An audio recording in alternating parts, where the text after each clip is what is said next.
Hello, welcome to Tales from the Green Benches, an oral history of Parliament, a new podcast from the History of Parliament Trust. I'm Emma Peplow and I'm Head of Contemporary History at the Trust. And I'm Alexander Locke, historian and curator, and we're presenting this podcast together. So in this first series, we're going to mine our vast treasure trove of oral history interviews with former MPs to examine life at Westminster through the words and the memories of the MPs themselves. By weaving together these incredible clips, you're going to learn about life at Westminster as you've never heard it before. You're rather a small ant in front of this great institution. And he said, "Oh, are you having a bounce?" And I said, "Well, I'm just convincing myself it's real." So we both did. We both sat on the leather benches and bounced a bit. There are mice running around in the tea rooms, and there are moths fluttering everywhere. And the whole place is like a crumbling old Dracula's castle, I call it. Welcome to this first episode of Tales from the Green Benches, an oral history of Parliament, a new podcast from the History of Parliament Trust. This series is based around our oral history archive with interviews with former MPs, and it's my real great privilege now to oversee the project at the Trust. I've been involved in various different ways with the project since 2012 when it started, as an interviewer and doing different things, and I love that now my job is spending time running this project. Our archive now has well over 200 interviews with former MPs, and the interviews are about their whole lives, not just their time in Westminster. Although obviously we do hear a real lot about what they did when they were in the Commons. So the former MPs come from all parties and from all over the country, and they mostly sat in Parliament between the 1970s to the early 2000s. So we're very much talking about Parliament in that period. It's quite a different demographic than it is now, the people who made it up, and it's got a very different working culture, as we're going to be getting into quite a lot today. So our recordings are all archived at the British Library, and we really have this most fantastic team of volunteer interviewers who record them for us. Often they're really quite long interviews, so we're asking them to do quite a lot for us. So we're very, very grateful for them for that. And I think Alex here is our record holder for the length of time he's spent with anybody. Yeah, I can't quite believe I spent 24 hours with Jonathan Aiken, but it was a lot of fun. I've been interviewing since the beginning back in 2012, and I was one of the first group of volunteers on this project. Now, I've interviewed many, many MPs over the course of the project, and some of them are pretty long, not quite 24 hours with Jonathan Aiken, but 17 hours with the Labour MP Sylvia Heal is pretty good going too. Yeah, I think so. So in this first episode, we're going to set up some themes we'll discuss in more detail across the whole series, and also introduce you to the Westminster that our interviewees found when they were first elected. Yeah, so we really want to talk about this topic, so what it was like to arrive in Parliament as a new MP, because I think it's a really good way to get into our archive. So for one thing, it's the one common experience that all of these 200 odd people all had, whatever their backgrounds or wherever they got there, they were all elected by their constituents to represent them at Westminster. And it's also another one of the ways that makes them seem more like real people rather than the sort of cartoonish characters we sometimes get presented to us as MPs in the media. So arriving in Parliament as a new MP, Alex, how do you think you would have felt arriving in Parliament as a new MP? Well, I don't think anyone would ever elect me, let alone select me to be elected. But when I'm interviewing MPs, I'm always struck by how overwhelming they often describe the feeling that they get there. There's no induction, there's no map. They're sort of thrown in at the deep end and expected to learn the ropes. Definitely. So this is leading us up to our first extract then from the archive. This is an extract from Emmeline Ledgerwood's interview in 2015. Emmy now organises the oral history project, and here she is interviewing Robert Gascoyne Cecil, otherwise known as the 7th Marquess of Salisbury, and he's a Conservative MP. His family seat is at Hatfield House, and they are descended from Elizabeth I's great counsellor William Cecil, so a very famous family. Before he inherited his peerage, Cecil was MP for South Dorset between 1979 and 1987.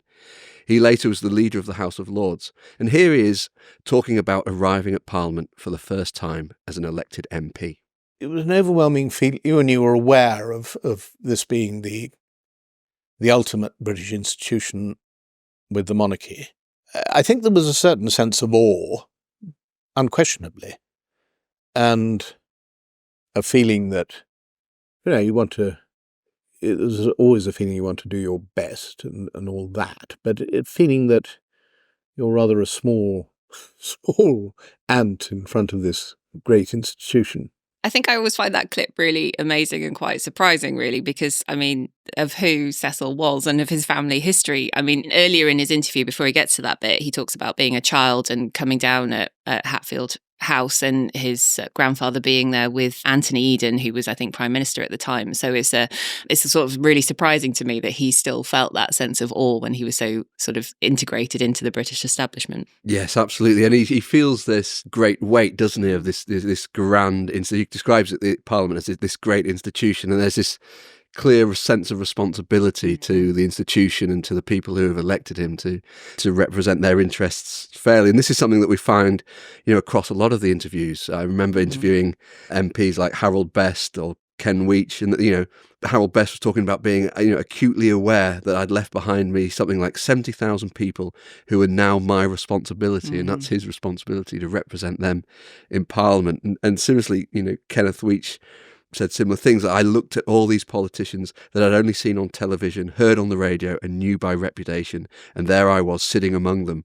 I thought it was tremendous. And there it is, sort of this responsibility, this excitement to be there, but also the weight of this great institution. And these are all the things we'll be exploring throughout this podcast series. Oh yeah, definitely. This idea that they're there to be, are they there as representatives? Are they there for themselves? Are they there for the party? We'll get into that a lot, especially when we talk about whips and other things like that. But yeah, it's clear it was really there from the beginning.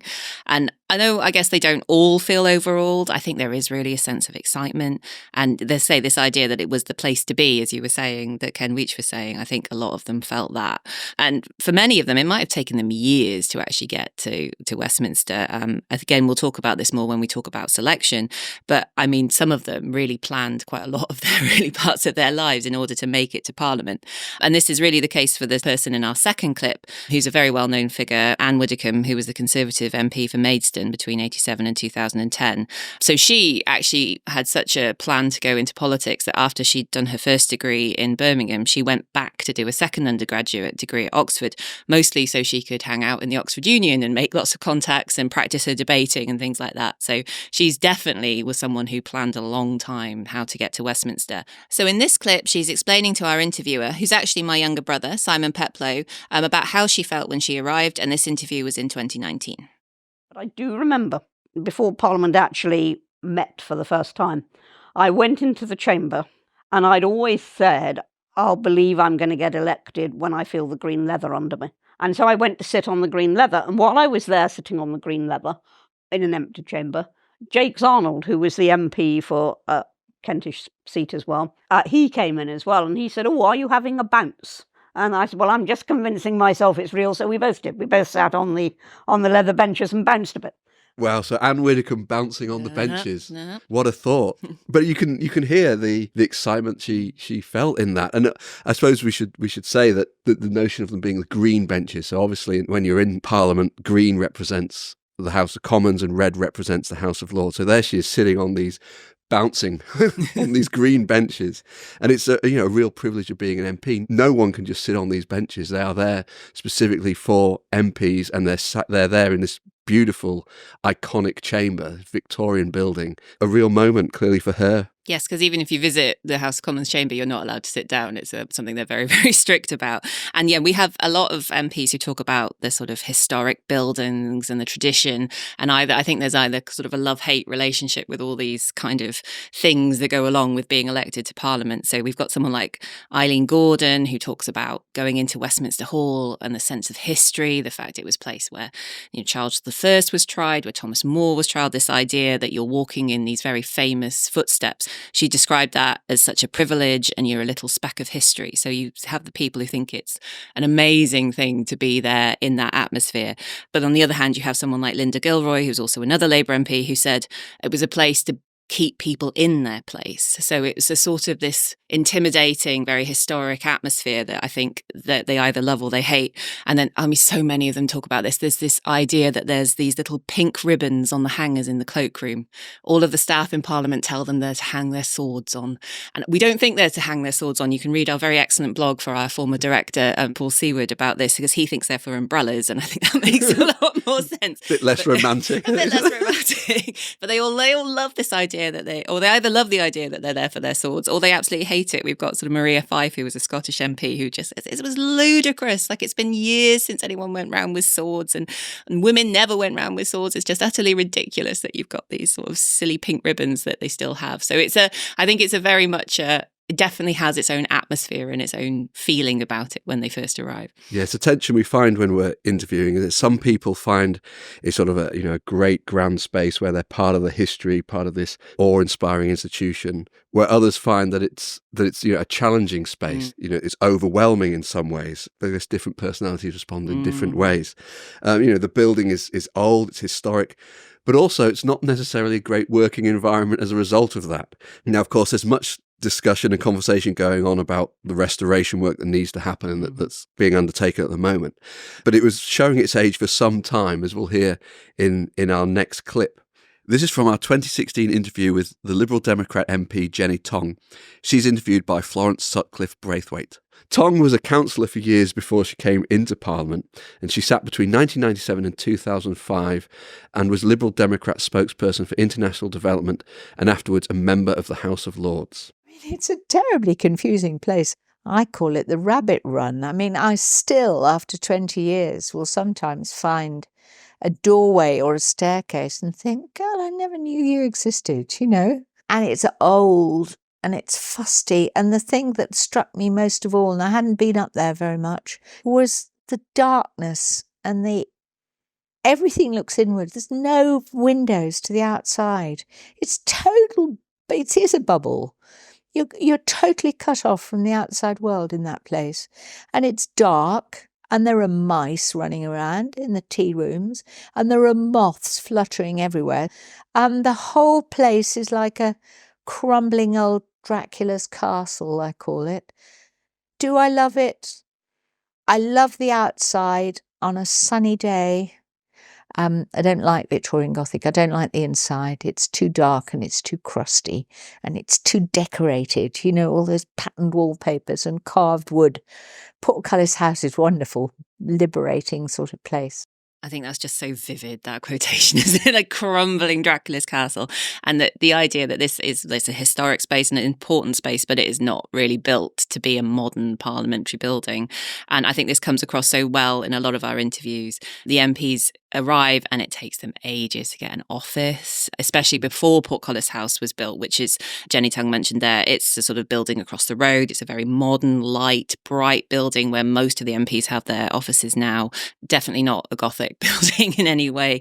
That has a sort of special secret entrance from the underground station for pass holders to get in straight from the tube. And that feels much more adapted to sort of modern MPs' needs. But sort of back before then, when a lot of them are talking about it in the Parliament in the 70s and 80s, they have loads of complaints when they first arrive that the working provisions are sort of amateurish. It takes so long to get there. They had all their post arriving and they were expected to be starting work, but they just needed to share a desk with someone, or they're like finding a desk somewhere around the building. They don't have enough money to pay a secretary. So there's all these sort of really different troubles to get on with, so on. So someone like Clive Soley, I think this is a great one. So Clive Soley, who's a Labour MP, he arrives in the 70s. He has an office in somewhere called the Cloisters, which is sort of underground corridors underneath the Palace of Westminster. And he describes it as a wonderful medieval building, but if I wanted to put a calendar up, I needed to drill a hole through a medieval wall, which is obviously not particularly helpful. Quite a responsibility. Yeah. And like not having any like place to have private phone conversations because you're sharing offices. And he was quite involved in like Northern Irish politics, and he couldn't have private phone conversations because everyone was listening in. And it just seems to quite amateurish and not very well set up for MPs in the 70s and 80s. Yeah, I mean, I remember interviewing James Ramsden, who was Conservative MP, and he talked about working in the corridors and just sitting and receiving mail and not having any private space to work, or other MPs who are sharing offices. And again, there's no confidentiality in the matters that they're dealing with everyone else sitting around and listening. It just sounds mad now and very, very different. And there's also sort of a hierarchy of it. There's one who mentions, Chris Butler, who mentions when he goes in, he sort of, one of his colleagues asked for an office with a window and was told, new boys do not get windows. It's the idea that you'd be working in this dark, cramped space and sharing it with lots of other MPs. It seems very, very odd now to our ears. I know. It's, the working environment for the earlier part of the decades we're interviewing about is quite striking for how different things are. But back to Jenny Tonge, I love this excerpt because, there's that whole description of the space being like a Westminster bubble. And that's a term we hear a lot in the media, that it's sort of insular, but she's describing it as insular because of the space that it's in itself, that it's this very unusual working environment. And I think that's incredible. And it's the whole environment, the whole space does lead to certain ways of behaving, which we analyse throughout the interviews. And it's quite a confrontational space in many ways, particularly in the chamber. But also, she doesn't quite touch on this, but from some of the interviews, it's like a world unto itself, isn't it? I mean, there are dining rooms, there are bars, there's a florist, there's even a hairdresser. Yeah. And I remember interviewing James Ramsden, who we've just mentioned, and he talks about, being in the barber shop and having, political conversations and discussing with MPs. In there, there's one where Ramsden was having a haircut, and he talks about, I was there one day waiting, and Nye Bevan was having his haircut. John Morrison, a kingpin on our side, chairman of the 1922 committee, started talking to Nye. Nye Bevan had just bought a farm in Wales, and John Morrison started talking to him about farming. And there they are, all sitting around having their haircut. And this is, within that, quote, Westminster bubble, within this very unusual working environment. Now, of course, these spaces exist, within the parliamentary estate because during sitting hours, MPs were there all the time, working late into the night. And this was before the reforms of the sitting hours in the early 2000s. Yes, absolutely. So a lot of them talk about the bars and the social spaces in the Commons, and that's where they are if they're there in the evening. And we are really talking quite late into the evening. I saw a stat quite recently from the House of Commons Library that says sort of in this period before the sitting reforms, it's a quarter of the time this House was debating past midnight. And so they're there, and they're quite often there for the entire night, so all through the morning. And they're not able to go home. If they're debating, there's going to be votes and amendments and things, so on, they need to be there, and the whips are not going to let them home. And we'll talk again more about the whips later on in a later episode.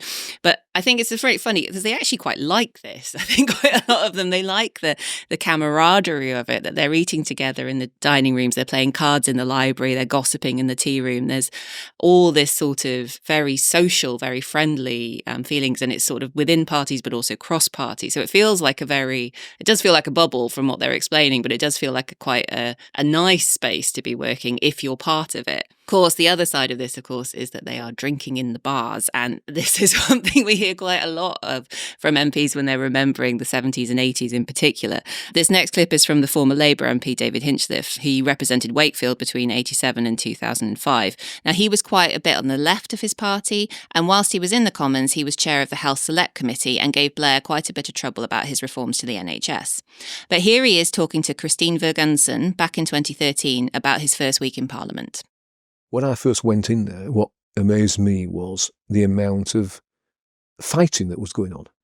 It was an unusual week when at the end of the night there wasn't some sort of rumpus in the Strangers' Bar.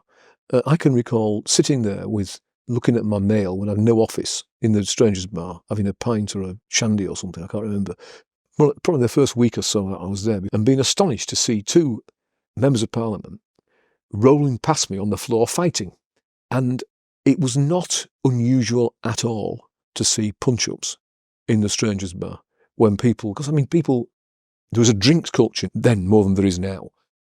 That's a wonderful clip as well. I can't believe he's describing fighting alongside all this drinking, though, often the two go hand in hand. But of course, he was only drinking a shandy. Yes. Now, this is the thing. Nobody in our archive ever admits that they were drunk or they were drinking. They always have an orange juice or they always have a pint of shandy, and they're never... he does say a pint or a shandy, so we're getting quite close there to admitting that he might have had a pint. But nobody ever admits that they're drinking. And it was everyone else who was fighting or being sick in the lobbies or, all sorts of other behaviour that we wouldn't tolerate now. I think that's what's really interesting about it. Clearly, our judgment on this has changed so much over the past sort of 20, 30 years that the idea that you would have been there drunk is just so unacceptable that none of them will admit to doing it. And I find that really striking. It's everybody. Everyone. I know, and despite their claims to healthy living, we do have lots of tales in the archive, don't we, of drinking. And some of them actually describe us with quite a bit of sadness, in fact, because, drinking it can cause people a lot of problems.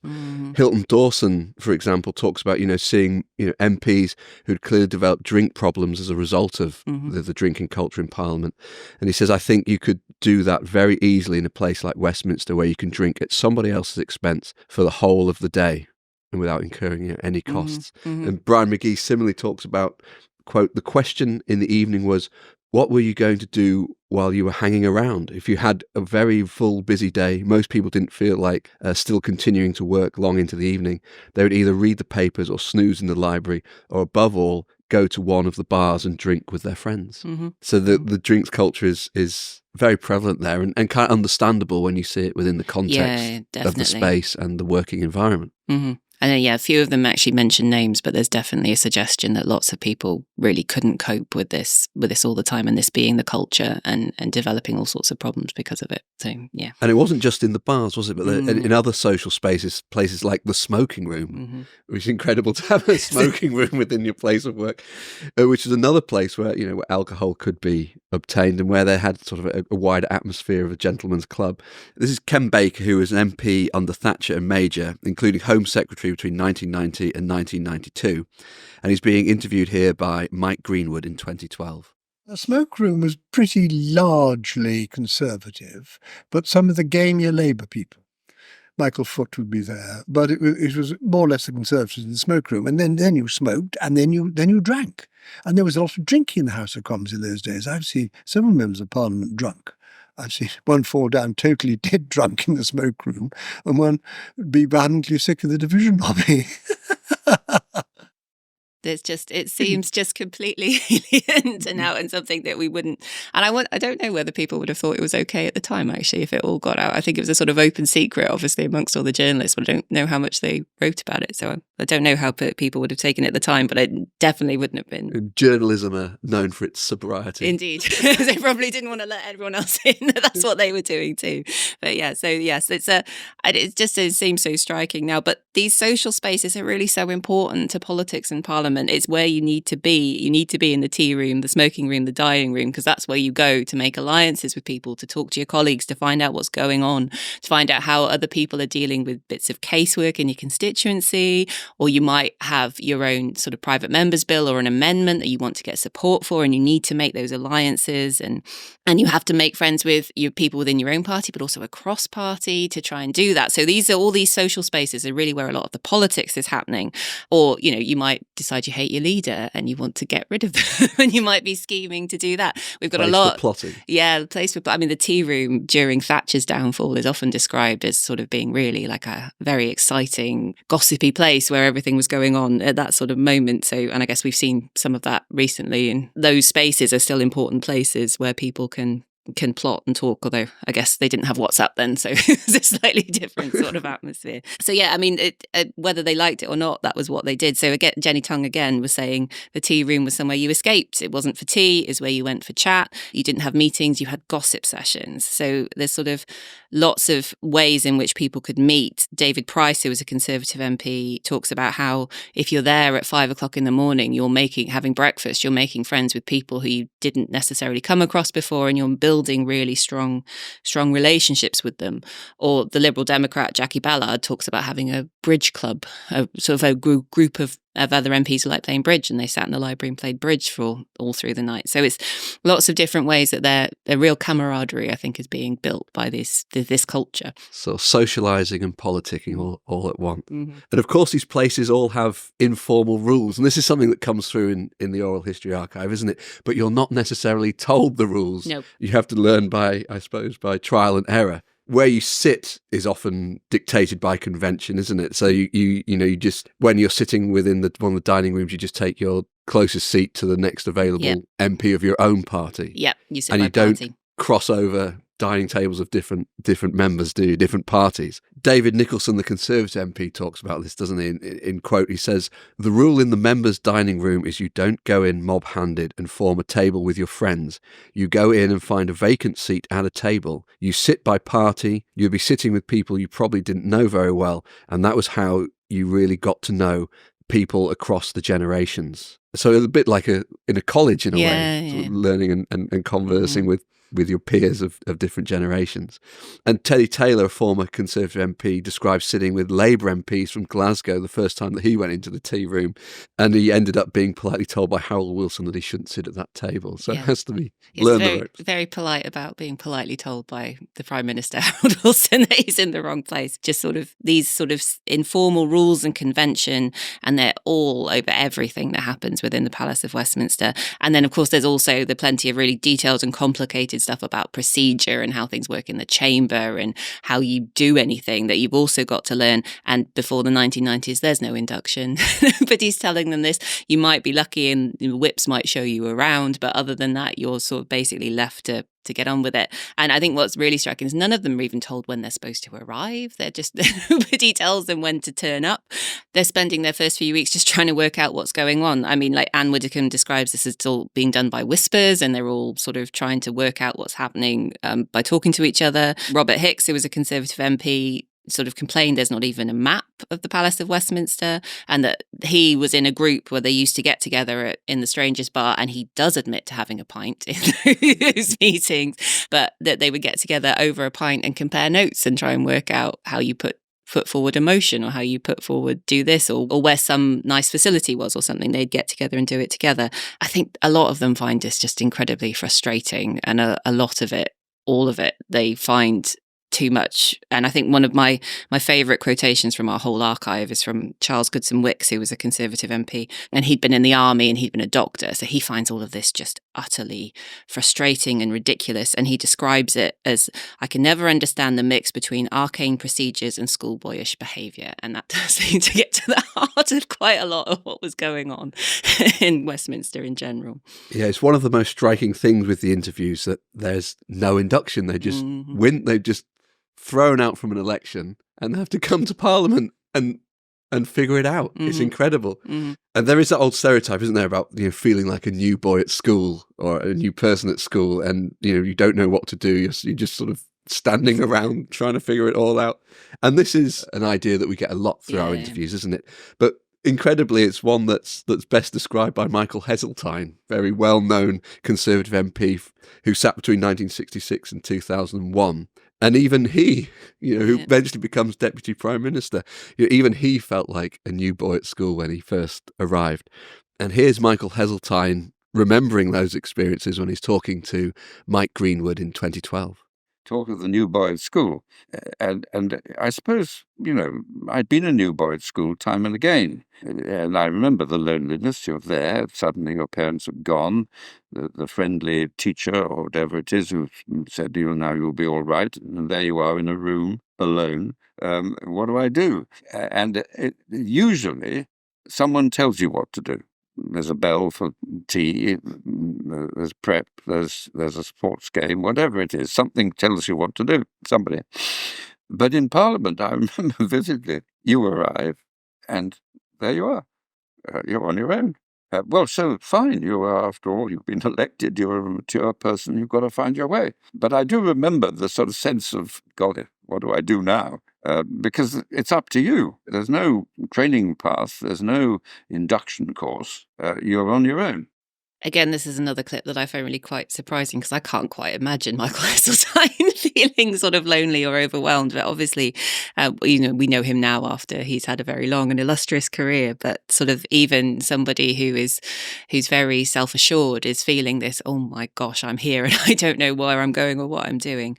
I think this sort of new boy at school thing really gets to the sort of heart of something that we've been hinting at quite a lot, that it's a very sort of masculine and clubbable sort of place in the second half of the last century. And it's easier, I think, to find your way and to find your group of people if you've already been through that sort of British public school or grammar school system. Yes, in a way, even the physical space itself can look a bit like a grand public school or fine Oxford College, can't it? And that idea of being clubbable, perhaps, a place where you can join a club with other men of a certain social standing. And these bars, the smoking room, they're not necessarily places where all people feel comfortable. And as we'll hear in later episodes, what are the places, what are the feelings of women when they come to this environment? What's the feeling of people from working class backgrounds? So these are things that we'll explore a bit later on, but it's still for many people a big culture shock. And Alice Mahon talks about this in her interview, doesn't she? So Alice Mahon was Labour MP for Halifax between 1987 and 2005.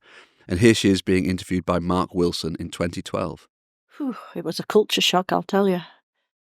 The class divide hit me smack in the face.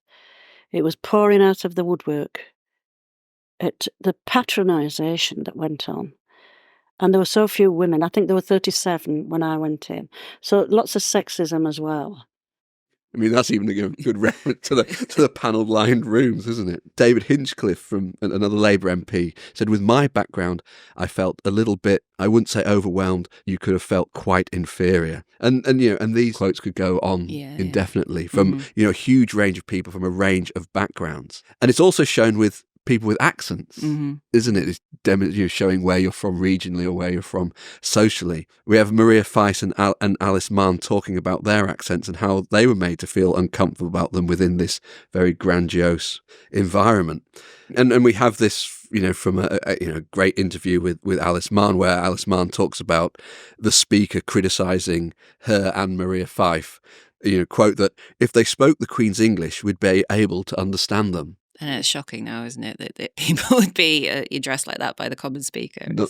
For not speaking, quote, properly. It's incredible. Yeah, and I think we get this a lot, this sort of feeling of this is a club, and we get this an awful lot from the women who we speak to. And both men and women describe the spaces as being like a gentleman's club, especially somewhere like the smoking room. Michael Knowles, who's the Conservative MP, specifically describes the smoking room as a sort of Pall Mall club with the deep chairs and the members' bar be feeling like that as well. And I think it's really difficult for some of the women, someone like Marion Rowe, who said she just never felt comfortable in the bar. She never went in there. Elizabeth Peacock, who's another Conservative MP, says that she had to pluck up the courage to go into the smoking room. But I thought I must go because that's where all the chit chat is. And if you don't listen to the gossip, you don't know what's going on. So they know that they have to take part and try and join a gang, a club, and be part of a group in Parliament to get on.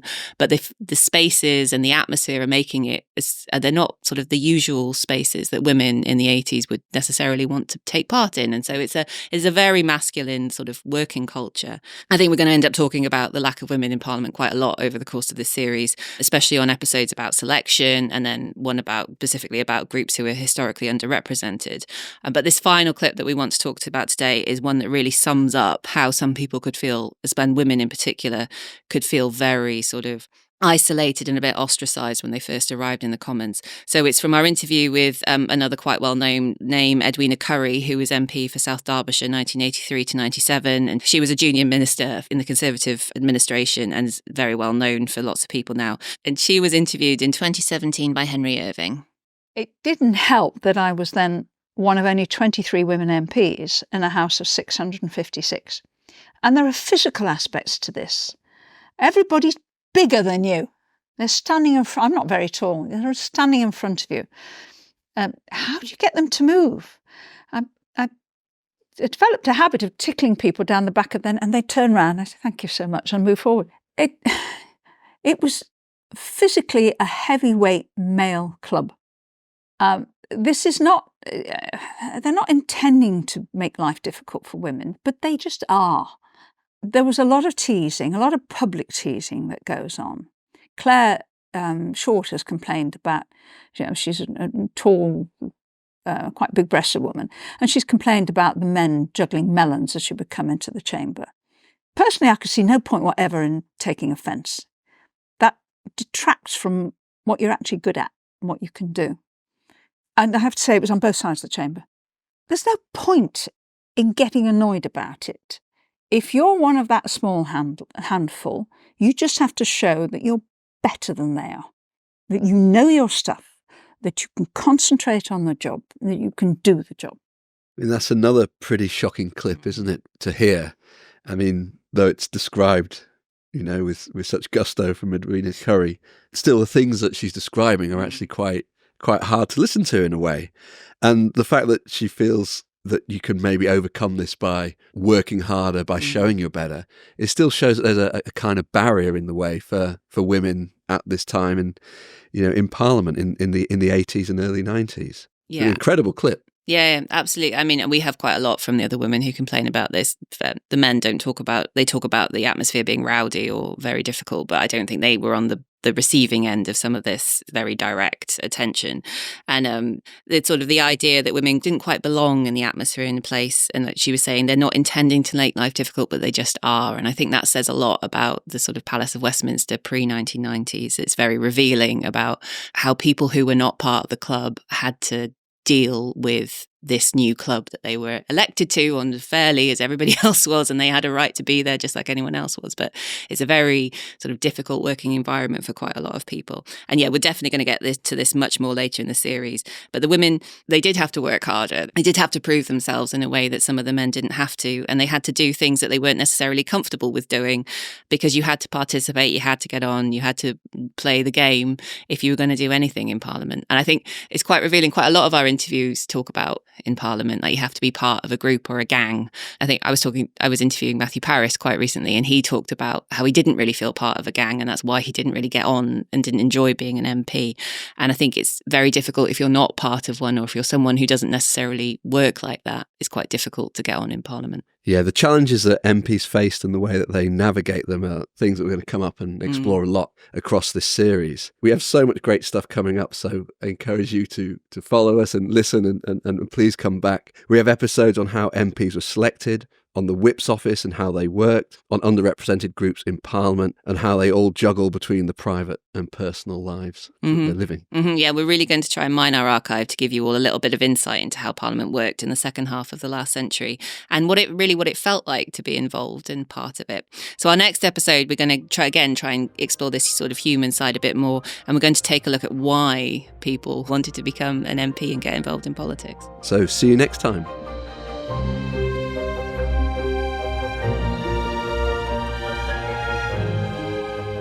Thank you for listening to Tales from the Green Benches from the History of Parliament. If you enjoyed this episode, please do leave us a review, follow and share with all of your friends. You can follow the History of Parliament on social media at HistParl. These podcasts are written by ourselves and Priscilla Pavato. We want to thank our brilliant team at the History of Parliament, including all our wonderful volunteers and all the former MPs who gave up their time to be interviewed. You can find our archive at the British Library and references to all the clips we played today in the show notes. To find out more about us, check out the History of Parliament's website, thehistoryofparliamentonline.org, or read our book, The Political Lives of Post-War British MPs, by myself and Priscilla Pavato.